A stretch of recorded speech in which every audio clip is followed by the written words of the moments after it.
Queria ouvir um pouquinho a opinião da Luísa aí a respeito do regramento ou não regramento do caso da pré-campanha aqui, Luísa.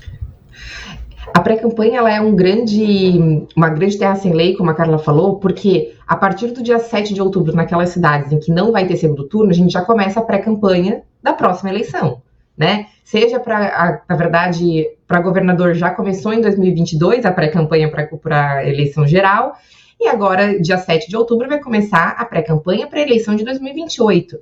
Então, é muito complicado a gente pensar em regrar essa pré-campanha sem exatamente estabelecer um prazo em que isso vai contar. Porque também a gente não pode pensar, talvez, em valores ou em eventual abuso sem definir esse marco temporal.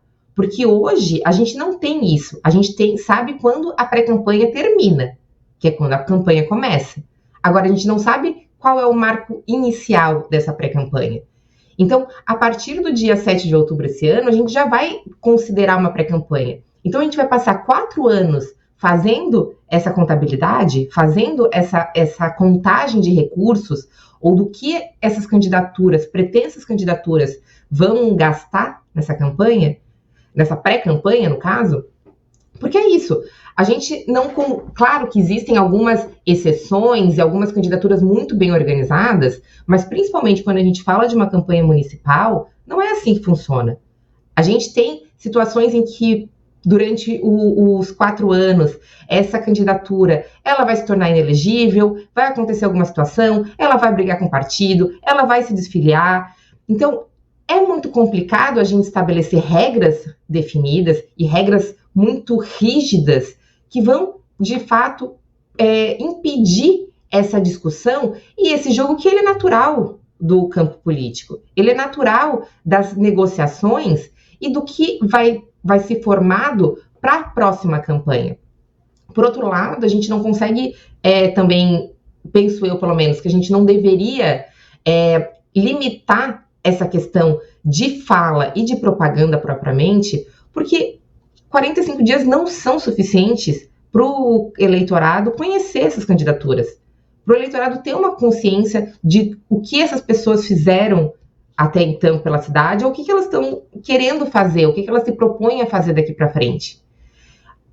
Por outro lado, a gente tem hoje uma insegurança muito grande, porque desde o julgamento do senador Sérgio Moro, existe essa penumbra e esse grande medo da pré-campanha. A gente não sabe o que esperar e o que acontecer. Então, o que vai acontecer?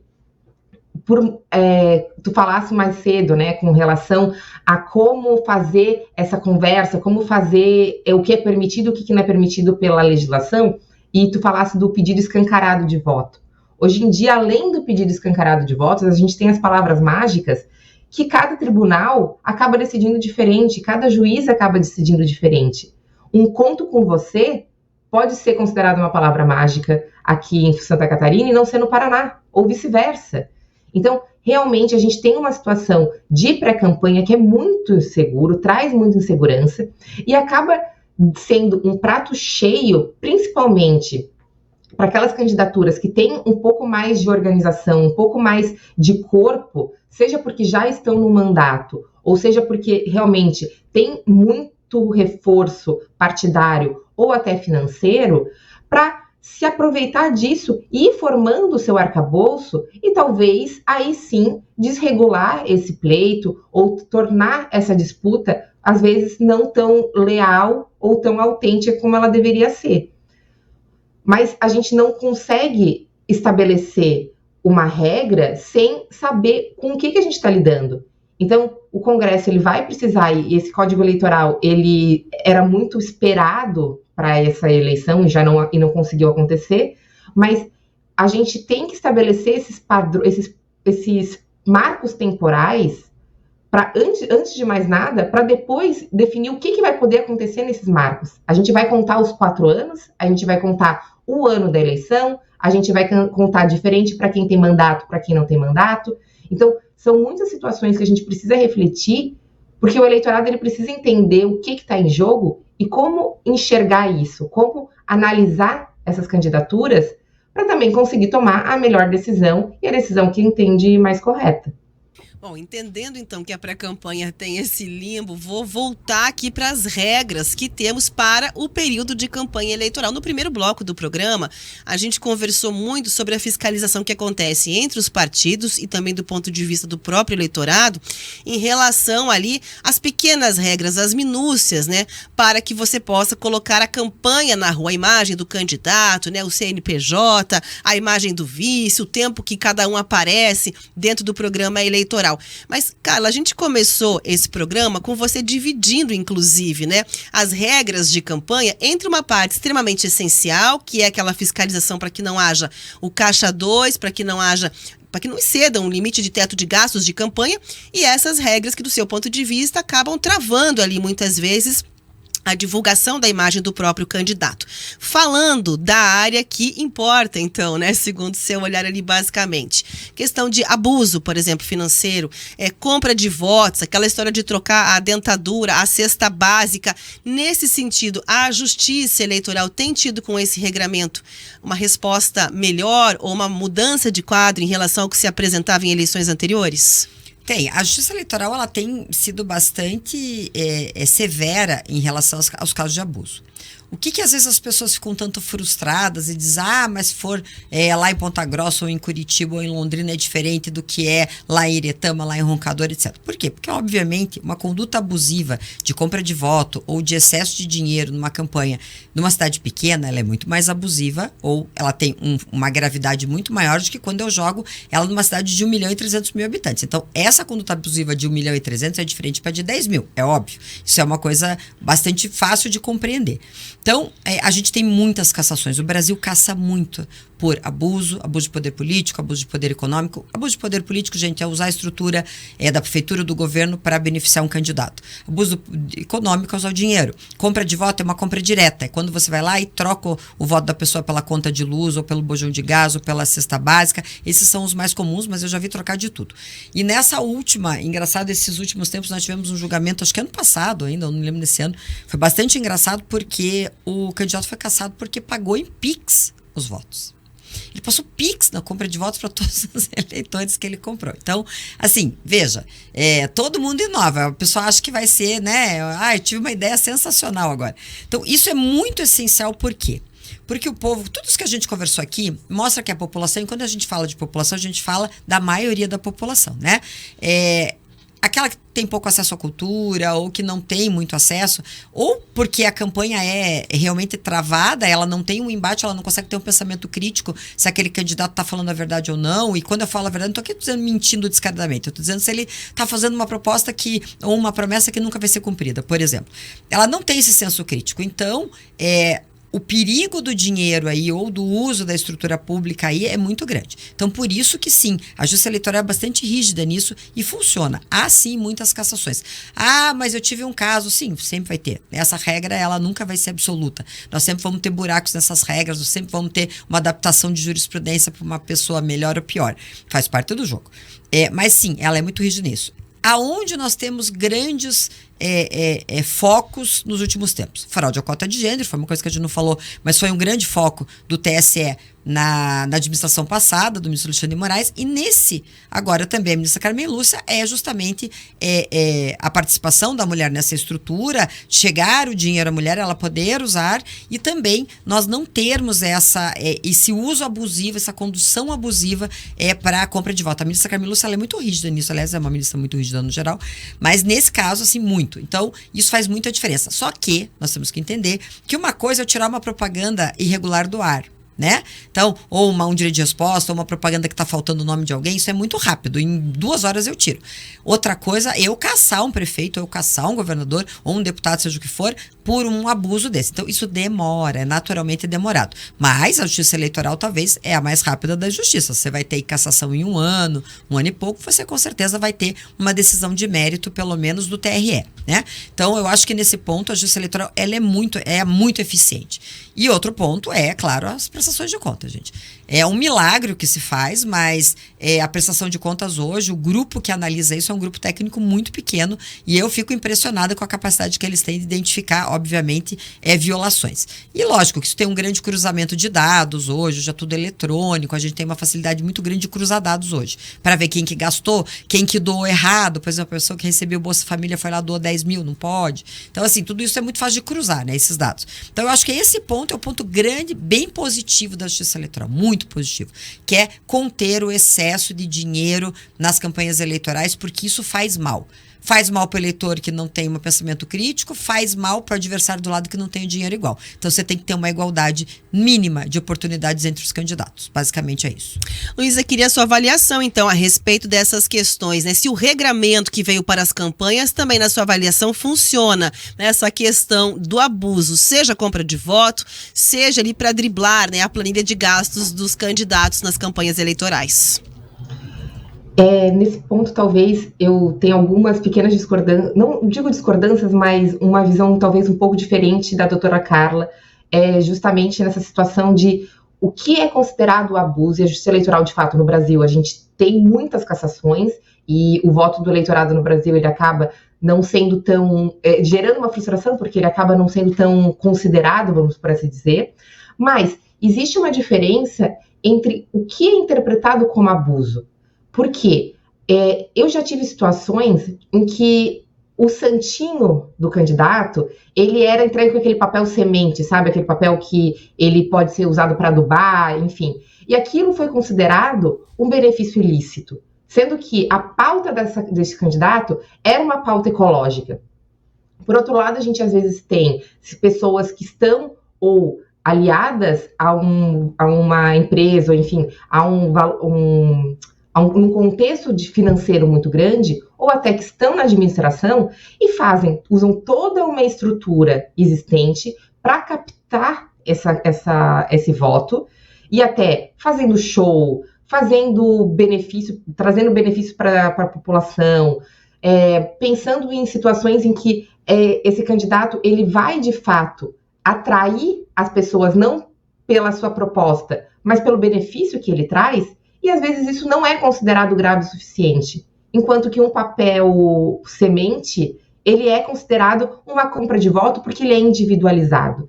Então a gente precisa fazer essa distinção do que é a compra de voto individualizada ao eleitor. Então, eu, candidata, entregando para um eleitor específico um benefício, ou eu tendo esse abuso de poder ou esse abuso financeiro, econômico, de pensar na população como um todo. Então, a gente precisa cuidar disso e fazer essa diferenciação de o que é considerado compra de voto e por que isso seria uma compra de voto. Às vezes, uma pauta, ela não necessariamente reflete um benefício concreto para a pessoa. Às vezes, a gente tem agora virou moda, e eu sei que tem mais de uma cidade com santinhos colecionáveis. Isso é uma estratégia de marketing. Não é porque as crianças vão usar aquele santinho para bater bafo, né, para fazer aquela brincadeira de virar as cartas, que aquilo pode ser considerado um abuso ou uma compra de voto, porque não vai trazer nenhum benefício concreto para esse eleitor. Não vai ter nenhuma troca efetiva que poderia anular essa votação. Diferente, claro, de você usar a estrutura pública, usar a máquina política, a máquina econômica, para fazer você, de forma inautêntica, assumir esse cargo. Então, a gente precisa tomar esses cuidados e fazer essas diferenciações de como encarar isso. Ainda mais, repito, numa eleição municipal, em que a gente tem situações muito diferentes. A gente tem cidades com 1 milhão de habitantes e tem cidades com 3 mil habitantes no mesmo estado e que seguem as mesmas regras. Então, essas cidades, elas não podem ser encaradas como padrão e serem comparadas igualitariamente, percebe? A gente precisa criar mecanismos de diferenciar como que isso vai efetivamente afetar o eleitor e como que isso vai atingir essa votação e essa eleição. Carla? Não, a Luísa tem razão, é isso mesmo, ela tem razão.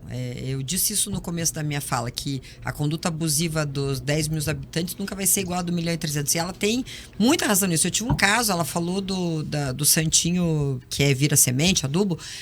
Eu tive um caso da bexiga. As crianças adoram bexiga de plástico, gente, sem marca de candidato, sem nada. Entendeu? Bexiga branca. Para fazer a festa lá, uma passeata, uma carreata, e foi considerado brinde. Não houve uma cassação, mas houve uma multa. Então, assim, lógico que isso é um absurdo. Então, aí nós caímos aonde? O regramento, em geral, não é ruim. Mas aí, lógico, é um regramento aberto.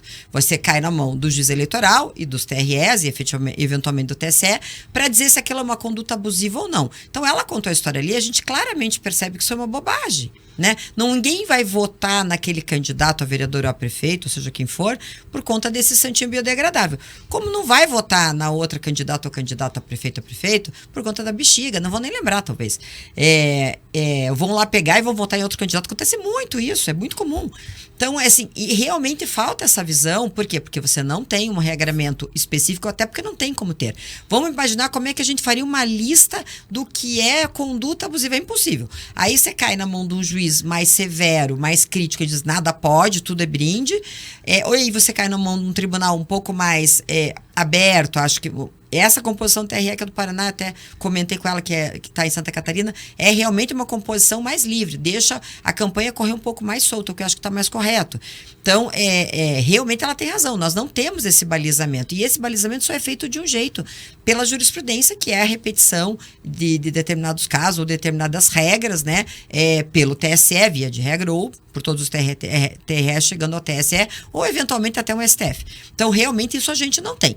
Nós temos em caso, por exemplo, a fraude à cota de gênero, nós tivemos um balizamento. Se tiver esses fatos acontecidos, é fraude à cota de gênero. Se não tiver, não é. Então, a gente teve um regramento. Aqui no abuso, você vai participar muito da questão. Eu tive uma grande ideia, né? Eu não sabia dessa questão do santinho colecionável, eu achei sensacional. Então, a pessoa teve uma grande ideia de fazer um santinho colecionável e as crianças vão querer. É igual a bexiga, balão, né? É a mesma coisa.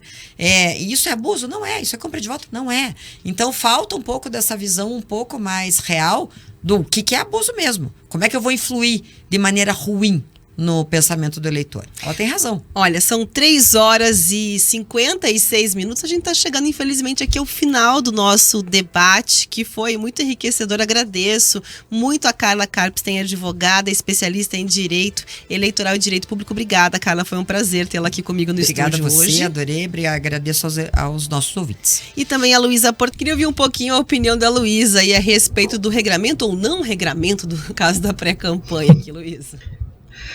A pré-campanha ela é uma grande terra sem lei, como a Carla falou, porque a partir do dia 7 de outubro, naquelas cidades em que não vai ter segundo turno, a gente já começa a pré-campanha da próxima eleição, né? Seja na verdade, para governador já começou em 2022 a pré-campanha para a eleição geral, e agora, dia 7 de outubro, vai começar a pré-campanha para a eleição de 2028. Então, é muito complicado a gente pensar em regrar essa pré-campanha sem exatamente estabelecer um prazo em que isso vai contar. Porque também a gente não pode pensar, talvez, em valores ou em eventual abuso sem definir esse marco temporal. Porque hoje a gente não tem isso. A gente sabe quando a pré-campanha termina, que é quando a campanha começa. Agora, a gente não sabe qual é o marco inicial dessa pré-campanha. Então, a partir do dia 7 de outubro esse ano, a gente já vai considerar uma pré-campanha. Então, a gente vai passar 4 anos fazendo essa contabilidade, fazendo essa contagem de recursos, ou do que essas candidaturas, pretensas candidaturas, vão gastar nessa campanha, nessa pré-campanha, no caso, porque é isso. A gente não... Claro que existem algumas exceções e algumas candidaturas muito bem organizadas, mas principalmente quando a gente fala de uma campanha municipal, não é assim que funciona. A gente tem situações em que, durante os 4 anos, essa candidatura, ela vai se tornar inelegível, vai acontecer alguma situação, ela vai brigar com o partido, ela vai se desfiliar. Então, é muito complicado a gente estabelecer regras definidas e regras muito rígidas que vão, de fato, impedir essa discussão e esse jogo que ele é natural do campo político. Ele é natural das negociações e do que vai ser formado para a próxima campanha. Por outro lado, a gente não consegue também, penso eu pelo menos, que a gente não deveria limitar essa questão de fala e de propaganda propriamente, porque 45 dias não são suficientes para o eleitorado conhecer essas candidaturas, para o eleitorado ter uma consciência de o que essas pessoas fizeram até então pela cidade, ou o que elas estão querendo fazer, o que elas se propõem a fazer daqui para frente. Por outro lado, a gente tem hoje uma insegurança muito grande, porque desde o julgamento do senador Sérgio Moro, existe essa penumbra e esse grande medo da pré-campanha. A gente não sabe o que esperar e o que acontecer. Então, o que vai acontecer? Tu falasse mais cedo, né, com relação a como fazer essa conversa, como fazer o que é permitido, o que não é permitido pela legislação, e tu falasse do pedido escancarado de voto. Hoje em dia, além do pedido escancarado de votos, a gente tem as palavras mágicas que cada tribunal acaba decidindo diferente, cada juiz acaba decidindo diferente. Um conto com você pode ser considerado uma palavra mágica aqui em Santa Catarina e não ser no Paraná, ou vice-versa. Então, realmente, a gente tem uma situação de pré-campanha que é muito inseguro, traz muita insegurança e acaba sendo um prato cheio, principalmente para aquelas candidaturas que têm um pouco mais de organização, um pouco mais de corpo, seja porque já estão no mandato, ou seja porque realmente tem muito reforço partidário ou até financeiro, para se aproveitar disso e ir formando o seu arcabouço e talvez aí sim desregular esse pleito ou tornar essa disputa às vezes não tão leal ou tão autêntica como ela deveria ser. Mas a gente não consegue estabelecer uma regra sem saber com o que a gente está lidando. Então, o Congresso ele vai precisar, e esse Código Eleitoral ele era muito esperado para essa eleição e não conseguiu acontecer, mas a gente tem que estabelecer esses marcos temporais para antes de mais nada, para depois definir o que vai poder acontecer nesses marcos. A gente vai contar os 4 anos, a gente vai contar o ano da eleição, a gente vai contar diferente para quem tem mandato, para quem não tem mandato. Então, são muitas situações que a gente precisa refletir, porque o eleitorado ele precisa entender o que está em jogo e como enxergar isso, como analisar essas candidaturas, para também conseguir tomar a melhor decisão e a decisão que entende mais correta.